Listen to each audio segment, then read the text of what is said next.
Hi, everybody. I'm Candid Frank Stanisci, and you're watching CFL Talk. Here on the Spanglish World Network on Zingo TV, channel 250. Please remember to download the Zingo TV app at the respective app stores for iOS and Android devices. While you download, make sure you rate the app. And of course, we're on Zingo TV. It's also available on Google Chromecast, Amazon Fire TV sticks, Roku sticks, and also all smart TVs 2016 forward. Joining me as usual is David Morassutti. Well, it's another CFL week, and there were some really good games this weekend. Yes, there were some good games because we did say that the West provided the most intrigue because there's nothing set in stone in terms of the settings. So standing. So I'm very happy that we did get a week where we're keeping the chaos open just a little bit longer, delaying the inevitable a little bit longer. So I do like that. Well, right now, all we got left to worry about are the seedings in the Western Division. They need to determine who's going to be first. That's already been decided, and it's been that way for a month in the Eastern Division, with Toronto doing that. We're still not 100% sure who's not or in the playoffs in the Western Division with Saskatchewan's loss, Calgary's win. They're still, they're in control of their own destiny with two of the worst options you'd want to have this year if you're in the Western Division. You got to beat the 1 and 2 team. We don't know which one's 1, we don't know which one's 2, but we do know they're both 1 and 2, and that's the team. Those are the teams that Calgary has to beat.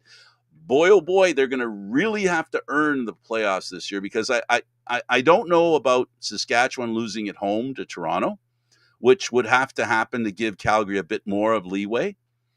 And if you look at it from the Saskatchewan perspective, where if they can beat Toronto, that may very well clinch them making the playoffs, possibly. Yeah, I think when you look at, Calgary, you look at some of the things that the players were saying, like, we're fortunate to be in the position we're in. How many teams, right? How many teams look at their record and say, "Yep, we're a playoff team this year"? Because Stamps are 5-11, and yet they control their destiny. Because if they win, right, they put themselves in a launching pad right now. And here's the thing, like, yeah, the records would tell you that it doesn't matter who makes it to third in the West, because they got to play the Lions or the Blue Bombers, as you said. The Stampeders are playing the Lions this week, right? They're coming off an emotional win on against the Roughriders, a game they knew they needed to win. There's something to be said about desperation. Teams that are desperate, teams that have a lot more to play for, like BC. No matter what, they know that they got a playoff game, and it's going to be at home. The first game they play, whether that's the West semifinal or the West final, whichever way BC lands here. For Calgary, there's two things I'm concerned about. One, the emotional energy spent to get to the playoffs. Mm-hmm. And two, would they potentially be riding on their luck a little bit too much here too, right? Like, we know on paper the Calgary doesn't deserve to be in this tier with the playoff teams. Yeah, But well, to your point, they have to go full throttle, yeah, and hope that they don't have any key injuries while they're going full throttle. exactly. Like, they're already thin as it is, and unfortunately, they don't have the luxury of having, a lot on their side here. So I think for Calgary, the important thing right now is get yourself in and see what you can do. Right? Like, you can't put yourself in a position to say that when, like, whichever team they do end up playing the playoffs, it's not going to take them lightly, because you're a professional. You got to treat everyone like professionals. That's the way it goes. My worry here, though, is well, actually, it's not a worry, more so as, imagine if Calgary were to find a way to get is the one that ends up getting to the playoffs. Imagine if they were to win that playoff game. And what that message, because how many times have we heard for years and years and years, oh, the East is so bad, the West beat each other up to get to the Grey Cup, and then the East has at times taken advantage. If I'm an East team, minus the Ticats. I mean, the Ticats could still finish with a 500 record. How do you think the East now feels that you got a team that has double-digit loss totals making it to the playoffs?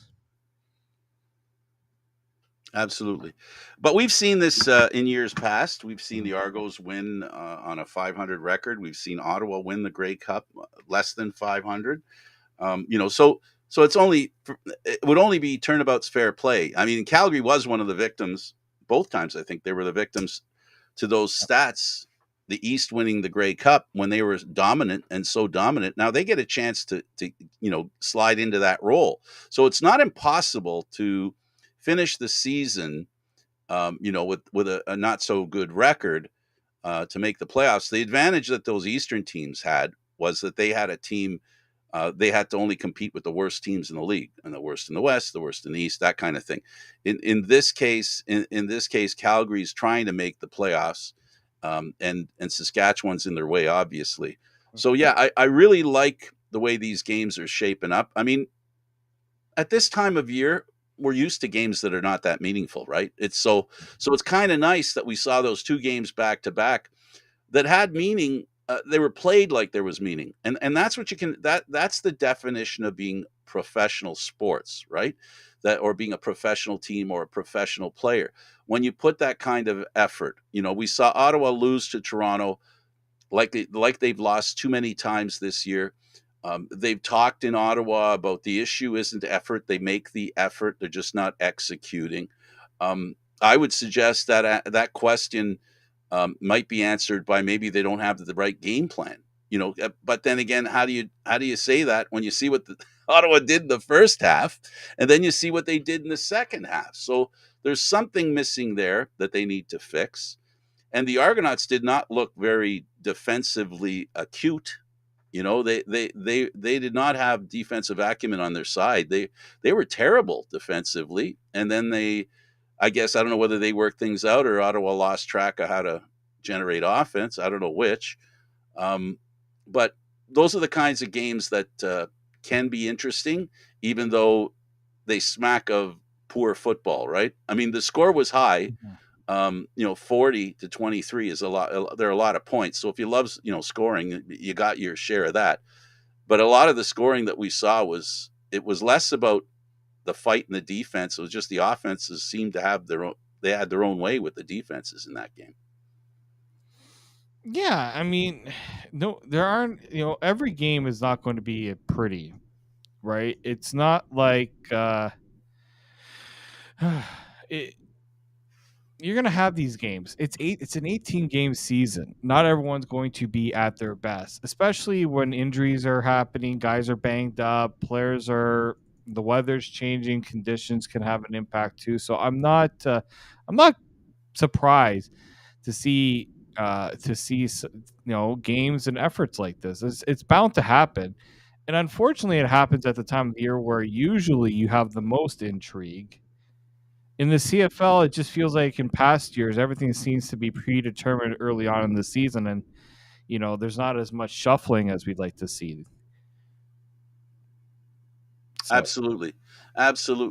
So to close up the Toronto Ottawa game, Toronto goes 9-0 at home if you count the game in Nova Scotia as a home game, which it was counted as. So they went 9-0 at home this year. Great record.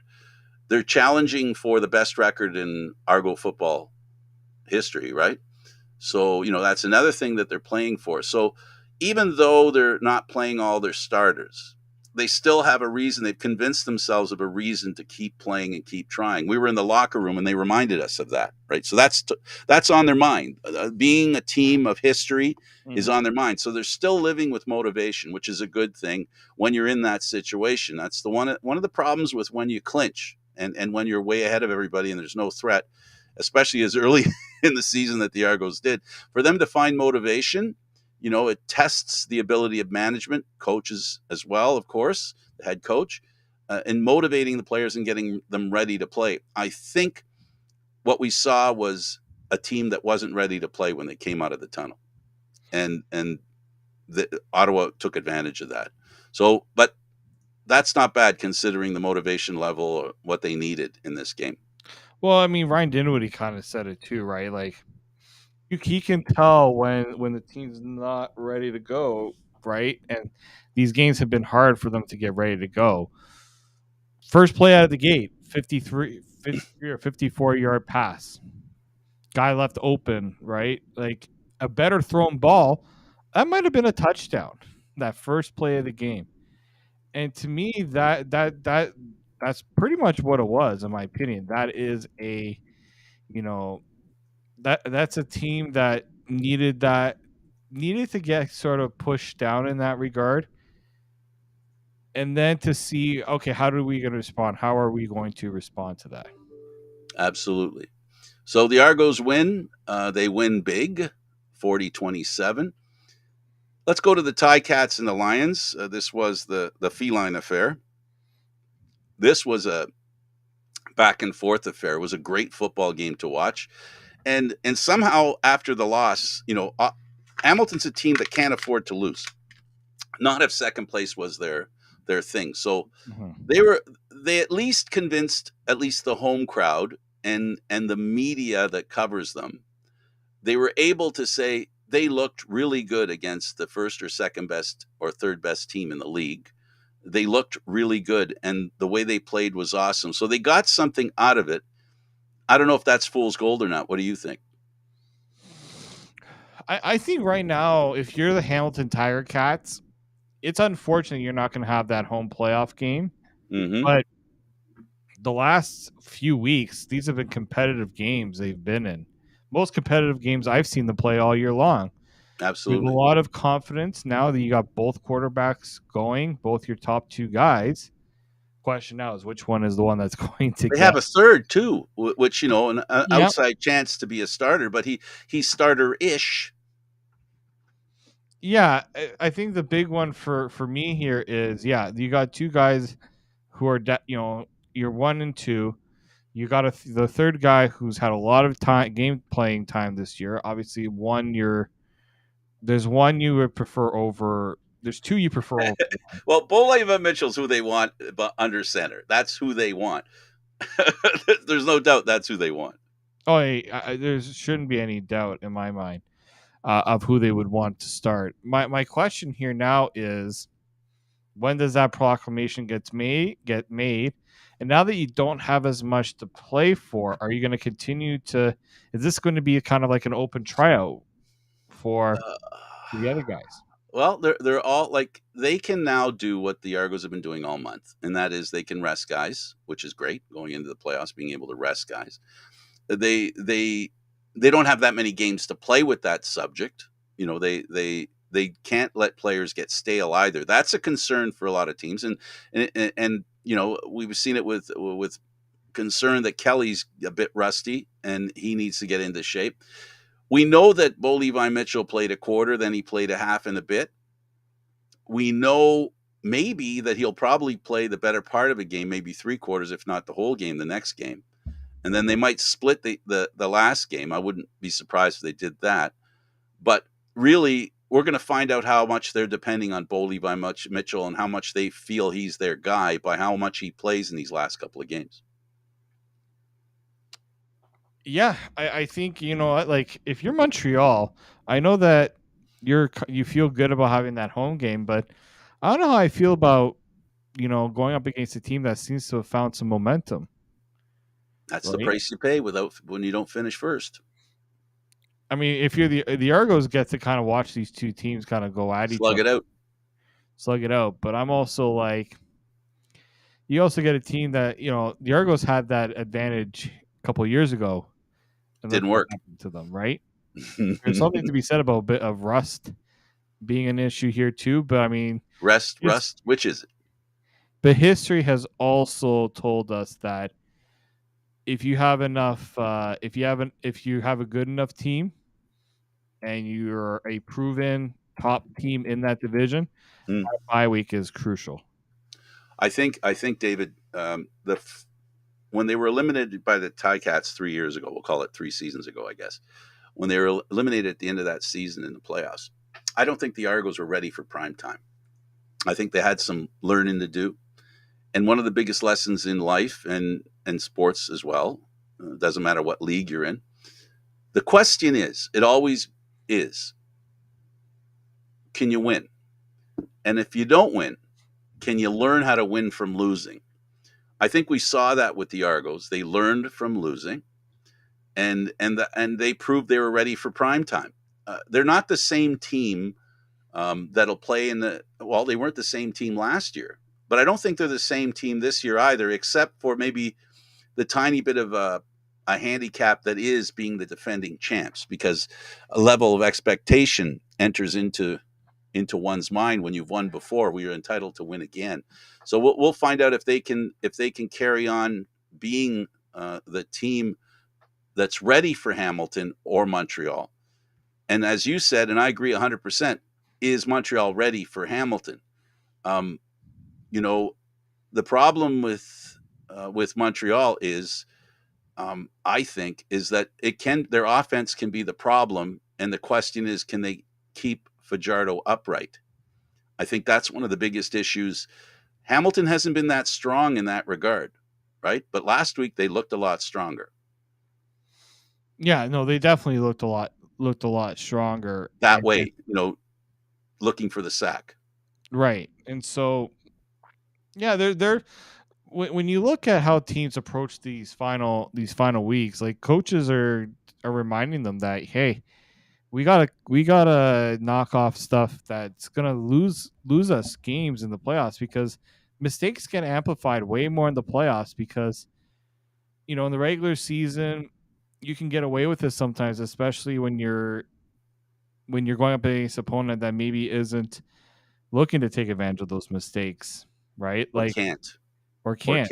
Yeah. Right, exactly. So there's something to be said that when you get into the crunch time, you got to be able to learn from those mistakes in the past. It's all about execution. What gets in the way of your execution? Is it inexperience? Is it a lack of confidence? Is it a game plan? There are tons of reasons why teams don't execute, which means they don't win. The question's going to come that we've got two teams in Montreal and Hamilton. The teams are pretty different. You can't say this is the Hamilton team that went to the Grey Cup a few times in a row. It's not the same team. The Alouettes are a team that have Fajardo for the first year under center, so we know he's a key component. So there's a lot of, we're going to prove that we belong on the table here. There's can you take the victory? Because you can't expect either of these teams to hand it to you. You're going to have to take it. And the question is, how will these teams take victory from the other in a couple of weeks? So we're going to find out. These two teams are going to be resting. And I like this game against the Lions. The Lions, again, one thing they've done this year is they've proven that they can win the hard games, the games that are easy to lose, the games that are on the precipice of a loss, and they can snatch victory from the jaws of losing. And they've done that this year. I like the Lions, but again, they're one of those teams. They're one of those teams, like we've seen a lot of the teams this year, that they have bad days. They have bad days, and they didn't have bad days. But what we've learned about the Lions here is, don't count them out, right, and don't give them an opening. Like Hamilton did a fantastic job in that game, but what did they do? They gave them that opening near the end, right? Absolutely. They gave them that opening in the end, and I mean that was some that there was a lot going on in the final minute of the game, right? It looked like the Lions were going to screw themselves out of that win because they took that late penalty, pushed them back out of field goal range. Then they found a way to get back into field goal range, and it helps to have a good kicker in the CFL. I think that's something I think more people are starting to realize now. You have a good kicker, you're going to have a chance to win a lot of games in the CFL. Absolutely. So one thing for sure, we've learned a lot in that game. The Lions and the Tiger Cats. Two things that both these teams need to worry about in the playoffs, and that's inconsistent play, which is not their own domain. Every team has to worry about being consistent within a game. Each team has to ensure that um, all three disciplines are things they can count on to win a game, not to lose a game. So we saw a lot of that in that game, and then we watched the Stampeders and the Roughriders, and the Stampeders. I don't know. They in the first half they looked like they were. I don't know. They didn't look like they were in the game, David. I like it. It looked like, okay, well, this was a great season. We gave it a shot. Yeah, and sometimes the pressure and the nerves can get you. I'm wondering maybe if that played a little bit of a factor too, right? But again, it's not how you start. If you keep it close, if you keep yourself in position, you're going to find a way to win the game. If you Yeah, have that belief. yeah. Sorry, go ahead. No, like if you have that belief that you're going to win the game, you can have a bad start. You can overcome a bad start, and in a lot of ways, it's kind of good that you have to go through those situations, right? It's a good thing that you have to I bet. find a way to push through those periods where, you know what, we didn't have our best. We may have it been in the hole early on. It's one thing to have it do it constantly, because it's not sustainable to have to constantly go through that. But I do think that there's something to be said about being in that position and finding a way out of it, finding a way to say, we're not losing this game. We are going to find a way to Absolutely. win this game. It's not going to be pretty. It's going to be ugly, but those are the games that teams are very proud of when they find a way to win, because it shows character. It was nice that Kadeem Carey, had a couple of carries, really only 32 yards, but they need him to work, and he did in the second half a little bit. My player of the game, and the one that could have really won this for Saskatchewan, was the ex Calgary Stampeder, Sean Bain Jr. He had a great day, and unfortunately for Saskatchewan, Jake Dolagala, I don't know, just all of a sudden in the second half couldn't make it happen. I mean, when you have, what was it, 5 turnovers in the game total as a team, Absolutely. you're not winning many football games. Even Yep. in the CFL, sometimes you can get away with those types of those games, but very often not. When you are that careless, when you're playing that carelessly, you kind of get the results you deserve. And I think that's a game there that Saskatchewan was guilty of, and in a lot of ways, it's been par for the course for them. You know, 6 straight It has. losses. I know They that can't right now change. Craig Dickinson's trying to keep every measure of faith and confidence in his group, but I don't know how much the message is really being sold and being accepted right now by, you know, by fans right now. They're seeing this team in a free fall, right? This was supposed to be, you get yourself into that second playoffs, into that last playoff spot. You're in a good spot. Calgary's having a really bad year by their standards. Sure, you're not playing at your best, but at least you're putting yourself in a position to go out and basically say, we can still give ourselves every chance to be in the playoffs. And what do? They open that door wide open for Calgary. So Absolutely. you got to really feel for Saskatchewan fans. I'm usually not one to have sympathy for them, but Well, I am. I know a lot of them. They know me. I've gone to Argo games in Saskatchewan. I haven't this past year. Um, I know many of them, and I know how diehard they are. They're the most dedicated, and I'll say this too, and they can smack me around a little bit when I see them, but they're one of the most insecure football fan bases. They feel snake bit. They really feel snake bit. Hamilton's fans have been. It's been like Saskatchewan was up here, and Hamilton's fans are starting to get there too, and you can't blame them. I mean, their teams do things that strike to the insecurity of the fans. And all I can say is, as far as the Rough Riders are concerned, yes, Calgary has the tiebreaker, but Calgary has 2 games against the 2 best teams, 2 of the best teams in the league, 2 out of the 3 best teams in the league at the very least, 2 of the 3 best teams in the league. So, and Saskatchewan has the Argos, and then they have another game that I think they can win, even if they don't. I think they only have 1 game left, don't they? I should look at the standings before I say that. But anyway, sorry, Saskatchewan has 1 game left. Yeah, only the game to the Argos, then they go out on a bye. So they have to win in case Saskatchewan wins a game, one of those 2. If Saskatchewan wins both those games, it doesn't matter. I'm sorry, if Calgary wins both those games, it doesn't matter what Saskatchewan does. That's the sad situation for Saskatchewan. And for Calgary and Saskatchewan, they have another similarity as well. One has to wonder, is this a learning curve for the Dickinson in Calgary to be general manager? And the Dickinson in Saskatchewan, has he played out the string there? You know what they say about coaches and stuff like that. They have a shelf life, right? And right now it looks like Dickinson in Saskatchewan may reach the end of his shelf life if they don't win and don't make the playoffs. Clearly, it might go as high as the general manager. With the Stampeders, it's a situation where I think the Dickinson in Calgary is safe because he took on a new responsibility this year, and that's GM. And I think they can't just fire him the first year after that happens. He's going to need time. They knew he needed time to fill that other chair, right? Wear that other hat. So that brother's a little safer. So I don't know. If the team in Saskatchewan can't figure that out, if they do care about the coach, they can't come out the way they did the last 6 games. It's that simple. And the Stampeders, they've got a new life in them.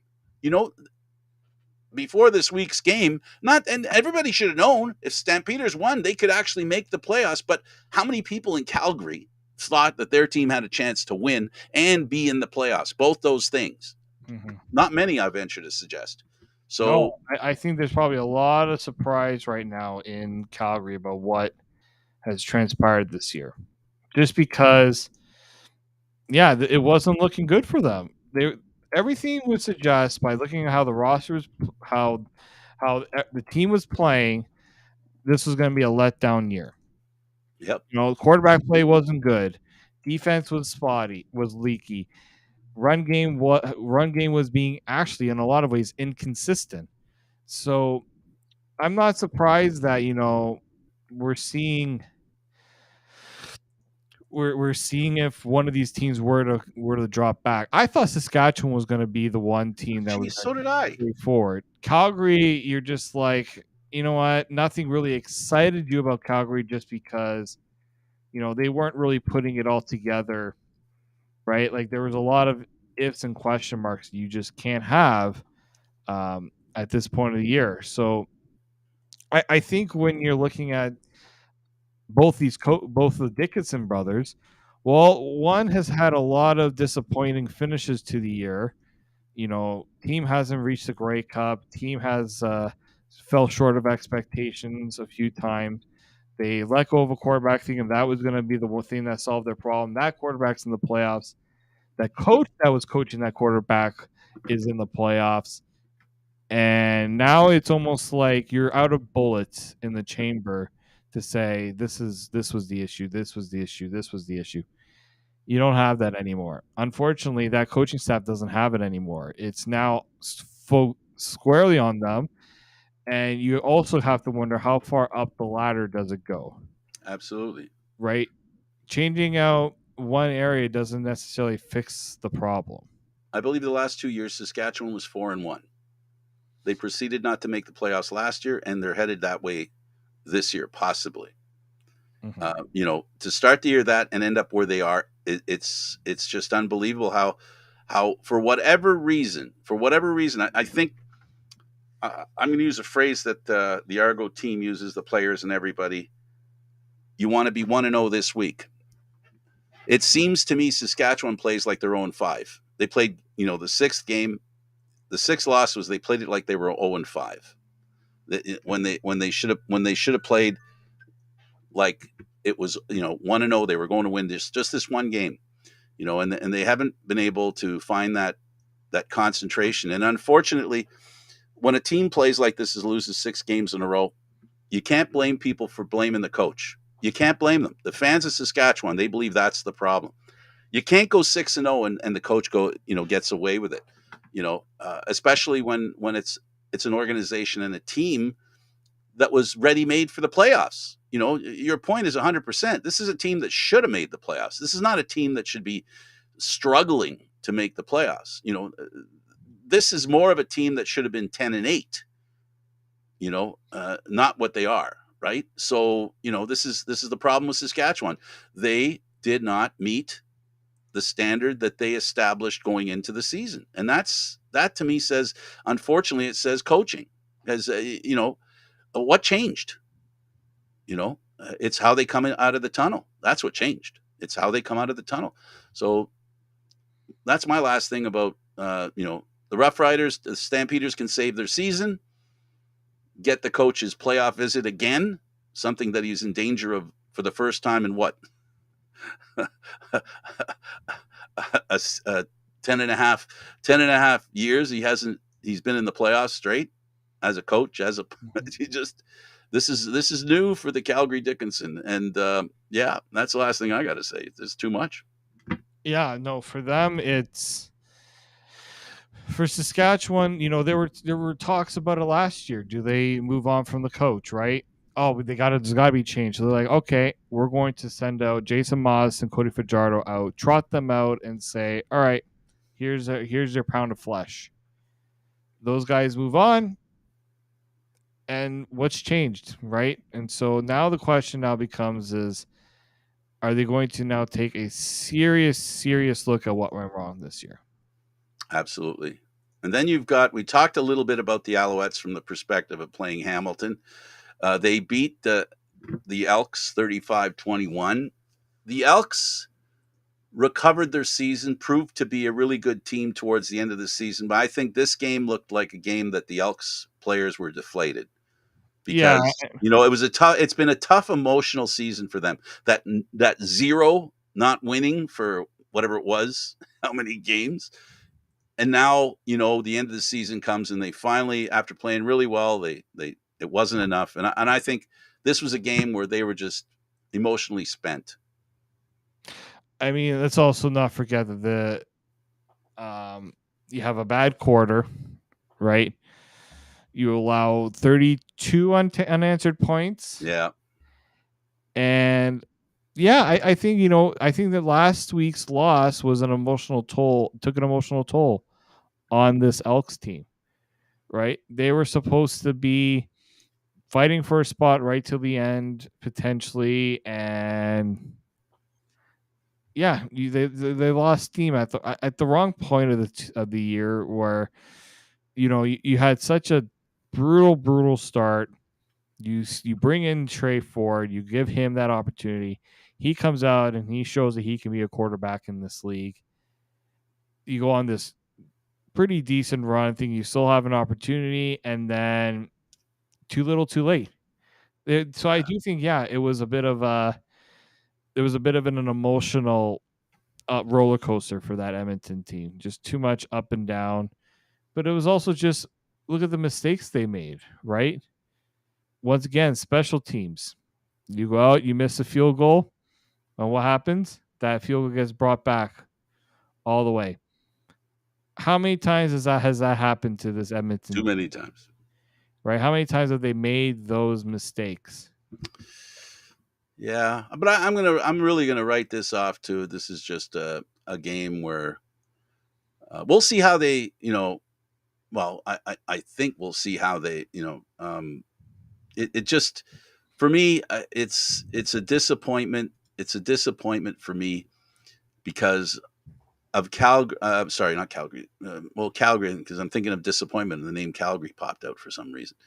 The Elks, regardless of their former name, this is an organization, a proud organization. This is an organization that has fans that have a right to believe that they are a Class A team, a Class A organization, and they've suffered for far longer than I like. I wish they could recover. I hate to say it, but I'm proud to say it. I hate to say it, but I'm proud to say that I love all the teams in the Canadian Football League. I wish they could all be tied for first. The one I cover, the Argos, is I see them the most, so I know them the most, and sometimes I talk about them more than anyone else because we spend a lot of time with them. I don't get to spend a lot of time with the Elks, but I do know the Knothole gang there, a whole bunch of fans that have loved that team for decades, and this team has not returned the favor. I'm not trying to stomp on the organization today and how it's made up because this is this year's version. But one thing's for sure. Next year, there's no excuse. And I say this as with love and respect for the organization. There's no excuse for them not to make a run for the playoffs next year. We know they can do it. They've shown us this year, regardless of this last game, that they kicked themselves in the behind a little bit. But they have the ability to make the playoffs and to challenge for the playoffs, and hopefully they will. To me, they're the team that I started to pull more for, David. It's that zero that they overcame finally, and how it was like you're sick, and then all of a sudden you recover, and you have that moment you go, I feel better again. And for them, they had that moment, and they rode it for a little while. They just didn't ride it. They weren't be able to roll 7 or 11. They just weren't able to roll 7 or 11. But they did do the best they could under the circumstances, and I look forward to them next year. Yeah, I mean, look, I think there's one thing I would tell the teams in the in the West, the ones that didn't make the playoffs or fighting for lives to make the playoffs. Look at what Edmonton's done. Reinvent themselves a little bit here. Is this enough to save Chris Jones's job? Well, I think the CFL's management cap saved Chris Jones's job for the time being. But it goes to show that, you know what? Instead of saying all's lost, we need to tear down and start over again, find ways to potentially salvage something. Nothing is ever totally lost, right? We always want to hit the panic button and do the restart. And look, I kind of said that maybe, you know what, something needed to change for that Edmonton team. Well, the biggest change they made was they gave the young guy a chance. Finally. Right? Like what we were calling for so long. And eventually they figured it out. Or we're stuck with having to use them. They tried everything else before they tried Trey Ford. Trey Ford proved to be a quarterback that can win. And that's what you need in the Canadian Football League. We can look at statistics. We can look at arm strength. We can look at size. We can look at speed. We can look at elusivity. But the real thing that matters in the Canadian Football League is you got to find a quarterback who can win. We saw Crum win a couple of games, and then literally he was crummy the rest of the way, and didn't have full games, right? So pun intended. Sorry, I couldn't resist. So, with Trey Ford, Edmonton looks like a team that could challenge for the playoffs. Is Trey Ford the ultimate answer? That's up to him to prove next year. That's up to Chris Jones to now decide, is this the guy, or do we keep the other guy and bring him back and trot him out first? I think you and I can agree, and I think every football fan would agree, that Trey Ford has to start next season. He has to lose the quarterback position. That's what has to happen, because he hasn't lost it in my mind, even with this loss against Montreal. He hasn't lost it, right? So I think they're fine at quarterback, to your point, because you're 100% right. It's a total restart isn't necessary. They've got to rummage through the team, decide plus, minus. This guy's a plus for the team. This guy's a minus. This guy's a plus. This guy, get rid of all the minuses and try to find more pluses. In other words, players that add to the team and players that fit into a unit, a bigger unit. It's not just about bringing in the best players you can find. You've got to bring in the best players you can find that fit in with each other. Right. And that's where Chris Jones's job failed this year. He didn't have the right guys out there, and the team lost. It was that simple. They didn't have the right quarterback out there, so they lost. And that's what coaches and GMs have to do. They have to bring in the right players that fit into a system that they can't. I was going to say that fit into the system, but no, that isn't true either. They've got to create a system that fits the players too. There's a symbiosis there. There's two, and Edmonton worked at cross purposes, and that's why they didn't make the playoffs. And hopefully, Chris Jones learned from that. He's been pretty good for a long time, David. He's worked magic. This is the first time he's actually had it to take a step back. The first year in Saskatchewan, he didn't have a great record, but it was his first year in a team that needed to rebuild. So that's a write up. Mm. Well, how long? And how long would you keep that leash going? Right, like eventually, at some point, results have to be shown. And I think for Chris Jones here, in this last few weeks, he's had a real opportunity to really see who wants those jobs. Right, when you have nothing to play for, see which players are trying to give you something. Right, they're really trying, and they really show that they want a job next year and things like that. I think that can't be overlooked. That's stuff that should not be overlooked. Absolutely. He likes dragging around all his favorite coaches, but he's got to have players that can play for those coaches.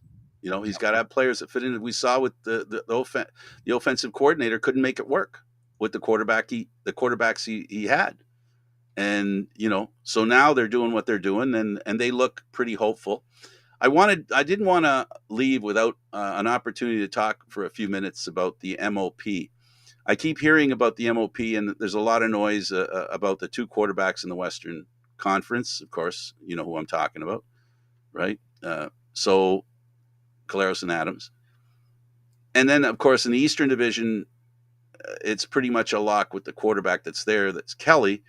He hasn't really gotten that much respect from the media, I don't think. Do you think he deserves that sort of?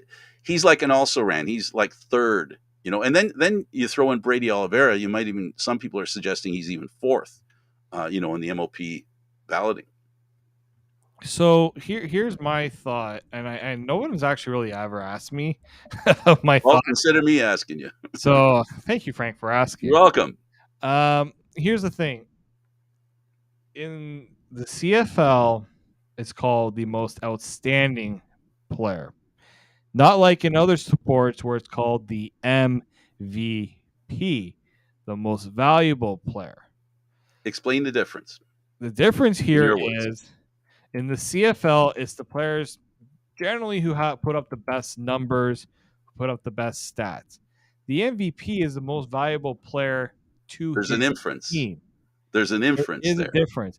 If we were talking about MVP, without a doubt, Chad Kelly, MVP, the Argos have lost both games where he hasn't played or left the game, hasn't and wasn't in for the rest of it. Right. When he is in, the Argos are without a doubt the best team in the CFL. Now, when you're looking at the numbers, everyone will say, well, then it should be Zach Collaros, Brady Oliveira, Vernon Adams Jr. And the numbers would suggest yes, except total numbers can be deceiving because and also there's a reason for numbers too, right? That go beyond the person that you're judging. I don't just look at passing yards, and unfortunately, the CFL's stats don't really help a lot in this regard as well. So I always tell people go and check out the football database. That's where you're going to get the better stats, at least for this in the CFL's case. For now. Yep. Until the CFL gets their act together. Figures it out. Who has the best rating among quarterbacks this year? It is Zach Collaros. Chad Kelly's not far behind with that. The completion percentage between Kelly and Collaros are very similar. Even with Vernon Adams, they're very similar. Yards per attempt, I think Kelly is just small chance ahead. Kelly has thrown fewer interceptions. He's had the fewest sacks. And from what I would say, the issue for Chad Kelly is there's been so many games where the Argos have blown out teams that he doesn't need to go and throw for a bunch of yards because he's playing the game to win. But when he's playing and he has to play at his best, I look and I say, that's an MOP right there. But the issue is he hasn't had to be at that MOP rate every game. So that hurts it a little bit. If I should have a vote this year, I'm pretty sure I still have a vote. I would actually lean towards in the East, it's clear, no doubt it's Chad Kelly. In the East, no doubt it's Chad Kelly. In the West, you just brought up Brady Oliveira's name, and you can definitely make the case for Brady Oliveira. Right? 1400 right now he has 1400 yards rushing, 7 touchdowns. I'm just looking right now to see how many receiving yards on top of that. Because I mean, he's the total package as a running back, in my opinion. Right? He's not a one-dimensional player. The thing is, when was the last time a non-quarterback won the MOP? Right? I look back to I think 2019. Cornish? Brandon Banks won it. Oh, Brandon Banks. Okay. Won in 2019. Solomon Illuminating won it in 2014. It's funny because we went through a stretch for 3 years straight where it wasn't actually a quarterback that won it. It was Illuminating, Cornish, and Chad Owens back to back to back. But then it's always quarterback. Yeah. To me, I wonder if the people voting are going to be able to say it should be the best player, not the best quarterback. I get think, that.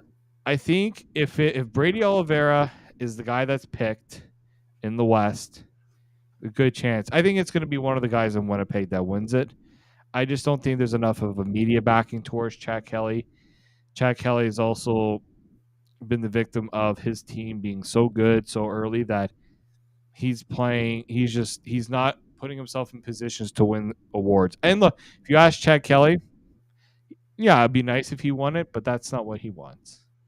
I'll make it short and sweet. By my definition, I didn't make it short and sweet. So no, I'm going to make it short and sweet because I agree with pretty much everything you said, and I'll sort of melt it down to this: the word value and outstanding. Those two words, value and outstanding. There's no question Brady Oliveira carries a lot of value, as does Caleros, as does Adams. But the part that I think makes Kelly the outstanding player, outstanding, in other words, he stands out. He stands outside of those players that you're talking about. He stands alone in the position where he's a rookie and he leads his team to the best record they've ever had, clinching sooner than they've ever clinched. That's what makes him outstanding, and that's what makes him the most outstanding player, the MOP, in my mind, because of him being a rookie. What he's done is outstanding.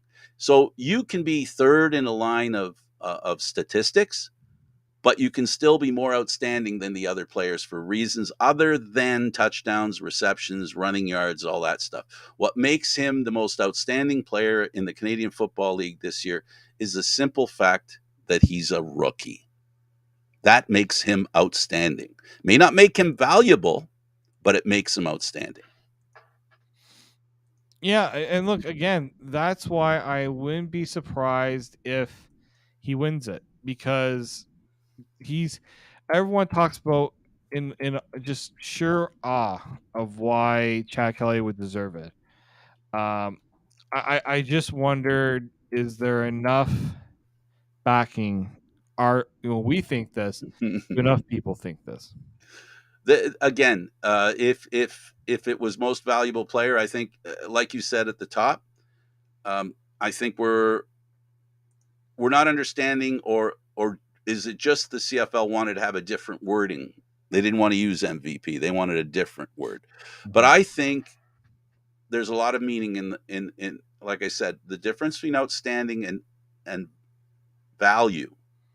They're two different things. And I think when you say outstanding and you look at a group of players, when you say most valuable and you look at the same group of players, I don't think you come up with the same list, the same order, because like I said, it's a great thing that if he becomes the most outstanding player, good for him.